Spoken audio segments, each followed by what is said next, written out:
freaking out. That may just be, a drop in the bowl, man. Wouldn't you? Yeah, bring the wall up.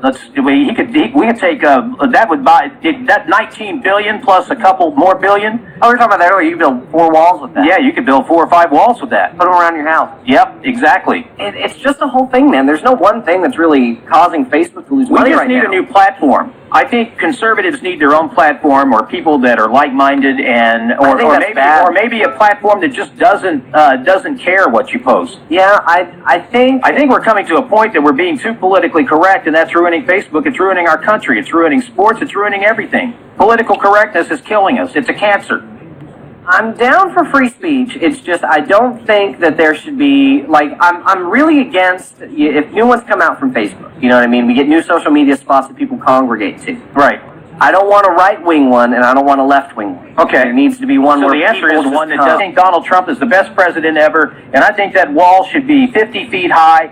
Then I ought to be able to post that without having to worry about some schmuck in California taking it off. All right, or putting me in Facebook jail for 24 hours because they don't like what I said. I mean, the Prime Minister of Israel's son gets put in Facebook jail for talking about retaliating against a war. I mean, Israel is under attack every single day, and this guy's just talking about retaliation, and Facebook banned the algorithm that goes through. The robot what to do. The robot, they're usually self-learning. They go off a few things to police it. The problem is there's too many people on Facebook. That is the actual problem. You can no longer police yourself anymore. Like, they don't have, a group of 15 people sitting in a room that are ready to go. They just have an algorithm that has to look around and learn and try to police it for them. I didn't like Al Gore, and I don't like the Al Gore rhythm. You're bad. That's a bad joke. You should feel bad. I don't feel bad at all. Todd Tucker Show, 405-608-4377. Back after this on the Eagle, KZLS.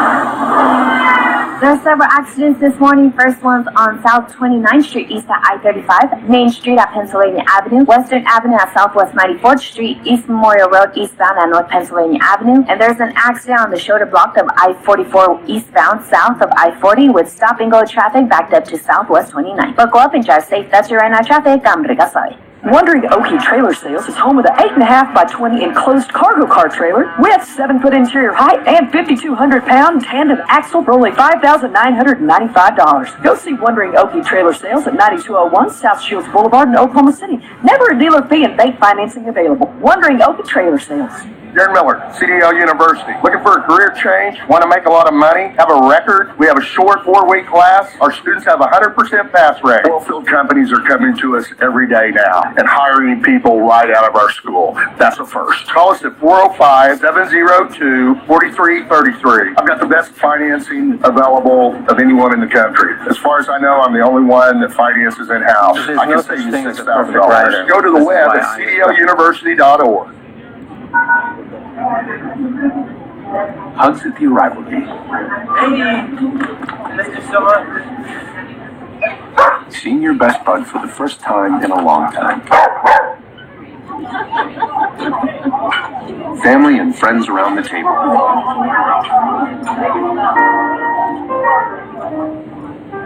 At Lincoln, we know the holidays are filled with moments like these.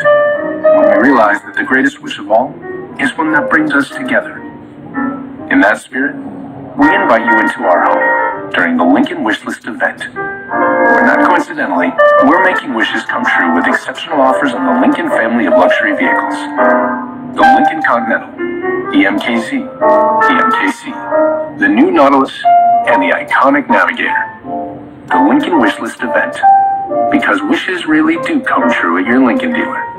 Hi, this is Discover Oklahoma's Dean O'Lally with this week's Travel Minute, a list of events from around the state. Each year at Magnolia Park in Seminole, the town comes together to put on Snowman Wonderland. This year it runs through December 31st.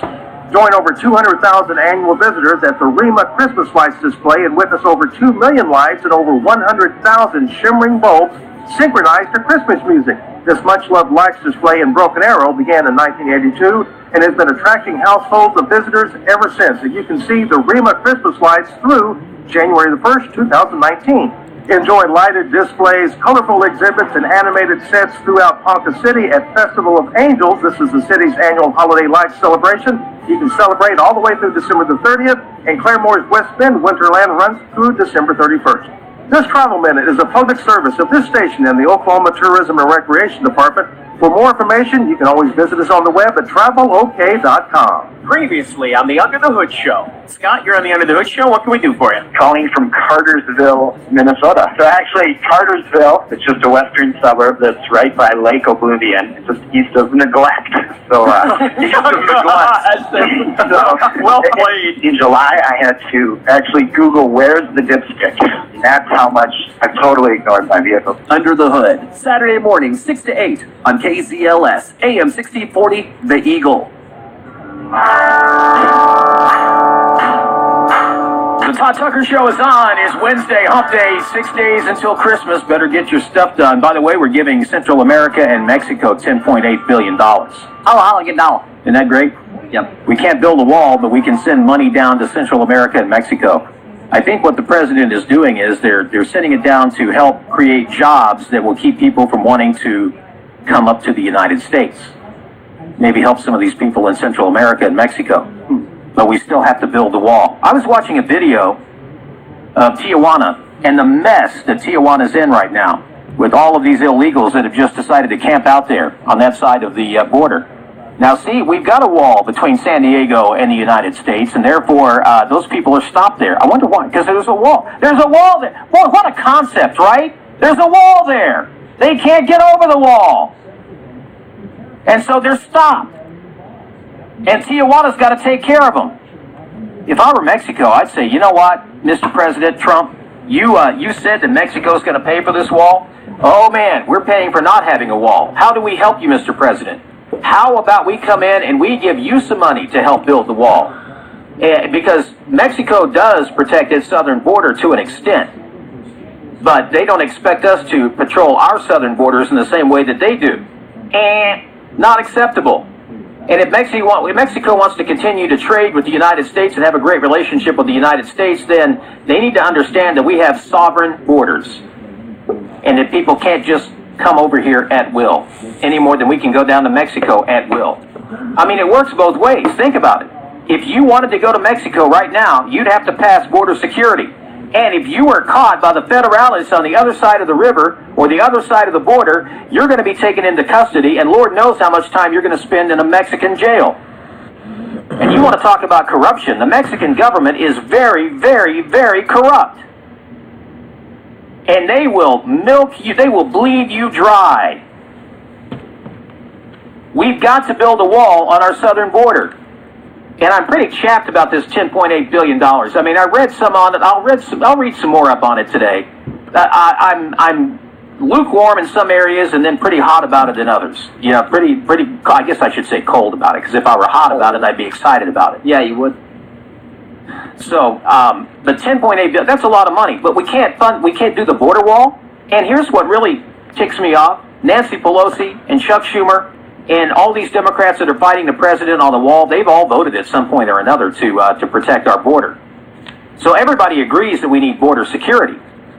The problem is the Republicans don't have the spine to stand up and make it happen, and the Democrats don't have the spine to say, hey, we're for the wall. So we've got a bunch of spineless people in the swamp. And they don't really care who the president is. They're going to fight him at every turn. It's going to take a second Donald Trump term to really get something done. Because they're not taking him seriously in the first term. Some of these libturds aren't. And this midterm election in which the Democrats gain control of Congress again, that's not going to help either. Nancy Pelosi was ineffective as a speaker before, and she'll be ineffective again. She had an opportunity to do some things. And oh, by the way, did you hear that Obamacare was declared unconstitutional by a federal judge? Really? Yeah, so it's going to be going back to the Supreme Court. You can bet on that. Yeah, there was, thousands of pages there. Nancy Pelosi's like, you gotta sign the bill, pass the bill before you read it. No, you need to read the bill before you pass it. You moron. You idiot. Too much Botox in the face. Crazy. Crazy, I'm telling you. Yeah, there's a lot that goes on.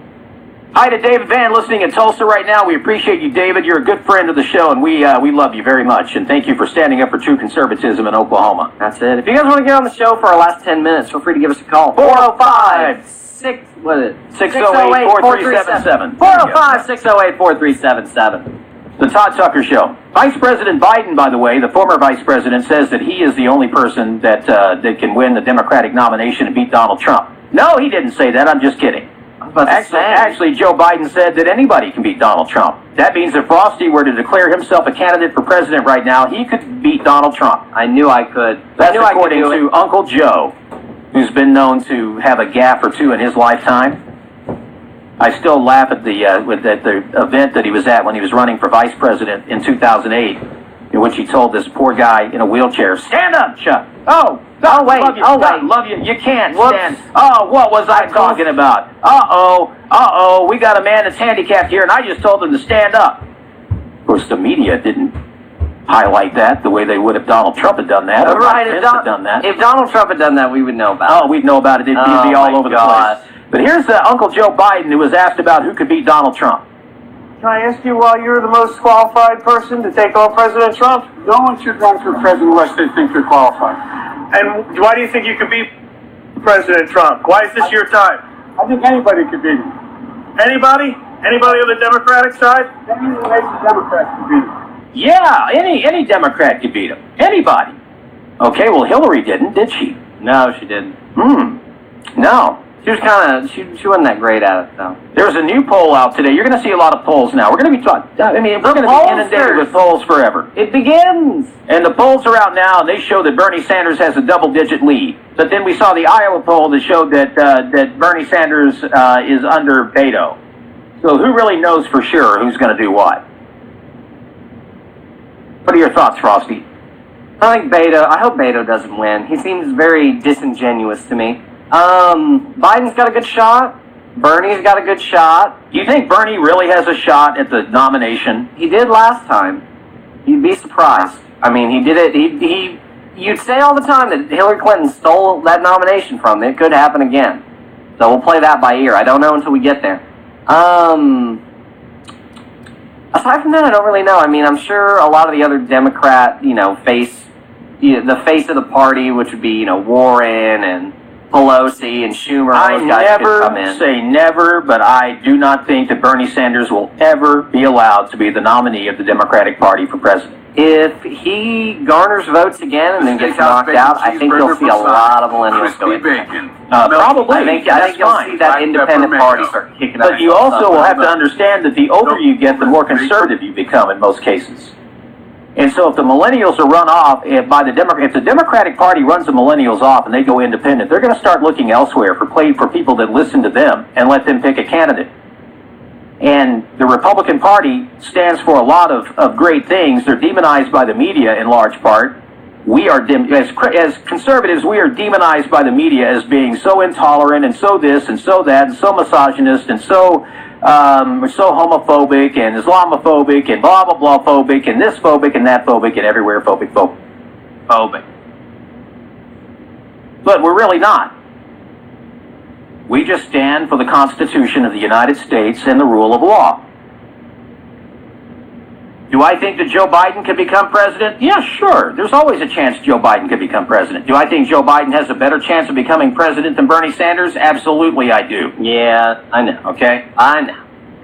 Do I think Bernie Sanders will ever be the nominee of the Democratic Party? No. He's going to have to run as an independent. He is an independent, caucuses with Democrats, but he obviously is so far away from the Democratic Party that he doesn't even label himself a Democrat, that I think he should just go ahead and say, you know what, the Bernie movement is going independent. I would love to see Bernie Sanders as an independent because they would invite him to things. Yes, they would. They would absolutely invite Bernie Sanders to things. You would see Bernie Sanders in a debate with Donald Trump and whoever the Democrat nominee is. You would see Bernie Sanders there. But I doubt he's going to do that because the first thing you would hear is about how it's going to cannibalize the Democratic Party. It may not, though. I mean, as long as we think that way, it may not. Yeah. Because if Bernie really has the support that you and other Bernie supporters think he does, then it shouldn't make any difference at all. I don't know. I mean, Bernie Sanders, if Bernie Sanders is the answer that you guys think he is, then he should be able to squash any Democrat that's running against him. But I'm telling you, Bernie Sanders will not be the nominee of the Democratic Party. The only way you see Bernie Sanders with any chance at all, and it's an outside chance of becoming president, he's going to have to run as an independent. Yeah. More than likely. That's it. That's it. The Democrats have already got their sights set on people like Beto. They're looking for somebody that nobody knows who they are yet. That's what they're doing. They're waiting for somebody to unveil. It's kind of like the Miss Universe pageant. Or Miss America. Who will be the next Democratic presidential nominee? I don't think it's going to be a woman this time. I don't think a woman. I think a woman will be the VP, probably be the choice on the VP ticket. I don't mind voting for a woman. Like, who cares? I don't have a problem They voting just- for a woman, they just but, have you to know. not be Hillary Clinton. I would have been happy to vote for Sarah Palin or Carly Fiorina. Either one of those ladies would have made great presidents. Speaking of that, I'll go off on a tangent real quick because we're almost done. Stephanie told me the other day, because I was telling her, I'm like, yeah, I know you vote, I'll say it on the air. I'm like, you voted for Jill Stein in the 2016 election. She's like, I never told you what I voted. I'm like, I'm like, Stephanie, this was before I was on the radio. You used to tell me everything about politics. She's like, and then it took her like a good 10 minutes arguing with me, and she's like, okay, wait, you're right, I did vote for her. I'm like, yes, you did. she got like so mad about it. She's like, I would never tell you how I would vote. And I'm like, well, maybe not now, but you did, 2 years ago. So is she afraid you're going to out her or something? I'm not going to out her for anything. She can do whatever she wants. I don't even judge her for anything that she has going on. Because I have my liberal views, but she just gets mad at me because I don't know. She accuses me of being like know-it-all after doing this stuff, which I've gotten much better about, by the way. My friends talk to me still. But it's just like, I don't know. It's just something she doesn't like talking to me about. She hates talking politics with me. Can't stand it. But she listens to you every day talking politics with the conservatives. I think that's why she hates listening. She doesn't want to talk politics to me in person. She just hears because me she hears us here. talk about it. Right. It's like overkill. It's a daily occurrence. All right, man. It's been a great day. Appreciate Aaron Brobeck coming in, and also Bobby Cleveland. And we've got a lot more coming up here in the next couple of days as we prepare. The countdown to Christmas is on, 6 days and counting. It's hump day, so the countdown to the holiday weekend is coming up. Everybody's getting pretty excited. Everybody's got what I call senioritis, where you're about to get out for the break and everybody's just like, oh man, the ADHD is kicking in big time, right? We'll see you back tomorrow. God bless you. God bless America. God bless Oklahoma. Remember, the heart of the wise inclines to the right, the heart of the fool to the left. Ecclesiastes 10:2. Te quiero mucho. We'll see you tomorrow. And we love you.